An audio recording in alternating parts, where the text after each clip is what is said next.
Avoidants love dating apps. Yes, you have a much higher risk of running into an avoidant on a dating app than you do in real life. And no, it doesn't mean that everybody on dating apps has avoidant attachment.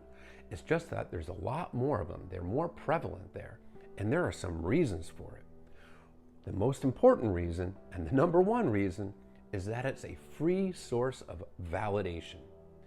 Avoidants have a low self-esteem. This is a person that was emotionally neglected as a child. They weren't given the love and the nurturing in the way that they needed. So they grew up to feel unlovable, like they were defective, like something was wrong with them. And because of this core wound, they learned to rely heavily on external validation to feel better about themselves.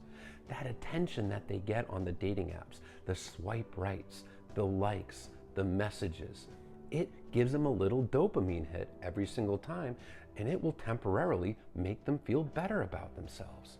And that dopamine helps numb and suppress any of the negative emotions and the painful things that they're trying to avoid in their lives. Because keep in mind, avoidants avoid, especially avoiding emotions, avoiding any kind of negative emotions or pain, avoiding processing them, avoiding reflecting on them, and especially avoiding that inner core wound of shame, defectiveness, being unlovable. When they get the attention on the app, it helps numb that and makes them feel like they can be wanted again. Also, the dating app itself is a distraction. It helps keep their mind occupied so they don't have to face those painful emotions, so they don't have to process the things that they don't want to face. It occupies their time. It can even become an addiction because avoidants are more prone to addictive behaviors in general because the addiction, well, it gives that dopamine, it helps numb the pain, and it helps distract them. So that dating app can be an addiction to the point where even when they're in a serious committed relationship, they still have those dating apps active on their phone, and they're still constantly seeking that validation from random people on the internet. Now, there are some telltale signs that somebody is an avoidant on the app.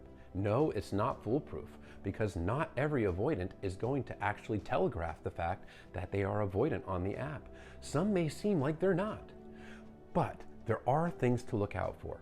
The first thing to look out for is if they put anything other than looking for a serious long-term relationship. If they put that they're just figuring it out, looking for short-term, open to long, anything along those kind of lines, what they're doing is they're telegraphing their fear of commitment. Because avoidants, especially the dismissive kind, they've learned from childhood to associate emotional closeness, emotional intimacy, and commitment with abandonment. They weren't able to rely on their parents or caretakers to fulfill their emotional needs, and anybody that you're supposed to rely on for your emotional needs is ultimately going to disappoint you, reject you, abandon you. So they fear commitment because commitment means vulnerability, which equals abandonment. So what they're doing is they're telegraphing that fear when they put that on the app. Now, keep in mind, some will put that they're looking for a long-term serious relationship because deep down, avoidants do long for love. They do long for connection. The problem is the very thing they want is also what they fear. So when they get it, they tend to run from it. Another telltale sign that this person might be an avoidant is when they put on their profile in some way, shape, or form that they are hyper-independent, fiercely independent, strong independent. They don't need to rely on anybody else. This right here is a massive avoidant red flag. It can seem like a green flag because yes, being an independent, functioning, autonomous adult is a good thing. You should be a healthy, independent person as an adult. However, the secure person doesn't feel the need to assert it. It is the insecure avoidant that fears losing their independence in a relationship that feels the need to put this on the app. Because from childhood, they learned that emotional closeness equals losing your independence. It often comes from a parent that is excessively controlling, enmeshment as it's called. Now, another possible sign that this person is avoidant is when they have nothing on their profile other than a few pictures. Nothing describing them, their personality, nothing whatsoever. Now, this doesn't necessarily mean this person is avoidant, but many avoidants do not feel comfortable talking about themselves, so they just leave it blank, put up a few good pictures, and wait for the validation.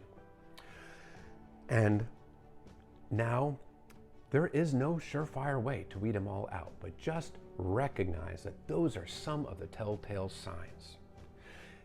Now, when you're talking to this person, try to feel them out.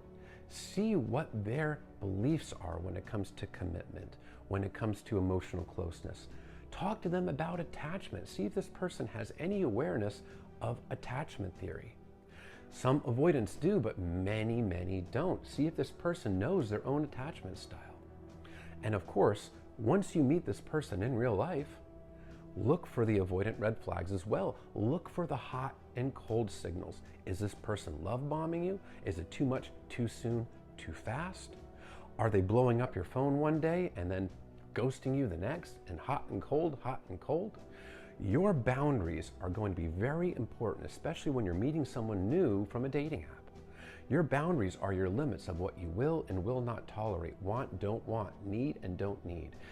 And the hardest time to hold boundaries is once you catch feelings for somebody. It's easier to hold your boundaries when you don't have feelings involved.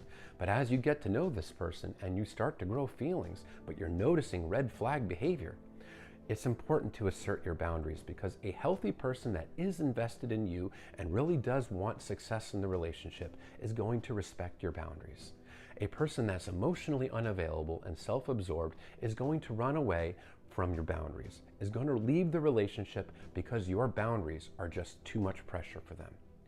So remember, your boundaries are your sword and shield, because you do have a higher risk of running into somebody with severe avoidant attachment on a dating app. But again, dating apps can be a very good way to meet people, but just use caution, trust yourself, look out for red flags, and hold your boundaries.